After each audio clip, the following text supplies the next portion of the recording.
Alright, this is take 3 of our storytelling video because my pets keep walking past. Hi everybody, I'm Michelle. I'm from Northern Colorado, and it's good to be with all of you. I'm the senior citizen of the class, although technically I'm not a senior citizen yet, but I'm getting there. So on a personal note to you, Dr. Jenkins, please remember, us oldsters, we don't like selfies. We don't like videos. It's just a terrible reminder of what was. You'll find out. You'll find out. Okay, so anyways, let's go on with their story. So I'm here in my backyard because this is where my story takes place. This was a couple of years ago. Now, if you've not been to Northern Colorado, you may not be aware that we have some really crazy weather.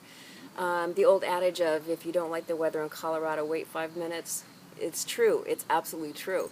In the summertime, it gets very hot here, around 100 degrees, sometimes more. And then, notoriously, towards evening, the clouds will start rolling in. It gets very dark, thunder and lightning, and we'll just get downpours that are just unbelievable. And so within a matter of minutes, we'll drop 20 degrees and have a completely different array of weather than we had a few minutes before, which makes it really hard to plan things. So, my story. On a Friday evening, I'd come home from work. I had changed real quickly into a t-shirt and jeans like this, and didn't bother to take off my jewelry because there was a storm coming, and I suddenly remembered that I needed to clean out a rain gutter downspout that was clogged before the rain came. So I left on my necklace, my bangle bracelet, earrings probably, I don't remember, and went about the task of putting up the ladder. And my house is 2 stories, so I set the ladder up to 2 stories. My kids had left for the weekend, and so I was there by myself. I had my cell phone, but I decided it would be a good idea to leave it down on the picnic table so I didn't drop it and break it, and I proceeded to climb up onto the roof. I got all the way up there, and I could just see the clouds getting darker and darker. Could see lightning off in the distance, and I'm just thinking, I have to hurry. I have to hurry. I need to get this taken care of, because otherwise, I'm going to be stuck up here in the storm.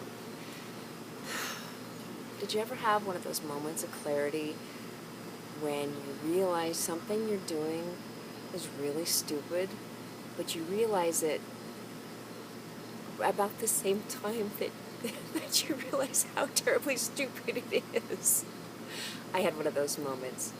So as I'm reaching in with my left hand and I'm pulling leaves out of this downspout, because they had, put screws in there to fasten it, and they just kind of made this shelf for the leaves to get caught on.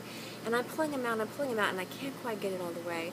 So, my hand is getting tired, so I reach in with my right hand, which is the one with the bangle bracelet on there. And that's when I had my eureka moment. I reached in there, and at that moment I thought, this isn't going to go well. And it didn't. I had trapped my arm in the downspout with a storm coming, no one home for the weekend, up on a ladder without my cell phone. Yeah. Now keep in mind, I am not a stupid woman. I have gotten awards for, all kinds of academic stuff for my work as a coda. I'm not a stupid woman, but at that moment, I decided, productivity was so important to me that I forgot to stop and think it through. I really didn't think it through. And in retrospect, I realized that's a really good lesson, is to remember, stop and think it through. So, the story is kind of anticlimactic as we continue. I was able to wrench my arm out of there, but not without a lot of damage to the skin. And luckily I'd had a tetanus shot, and I was able to stitch myself up so I didn't have to go to the hospital. And I still have scars. I still have all these little scars right here from those screws in the downspout. Which is a good reminder for me to slow down and think it through. So, that's my story. So, live, or almost live, from Bipolarado. Have a great day, guys. Thanks. Peace.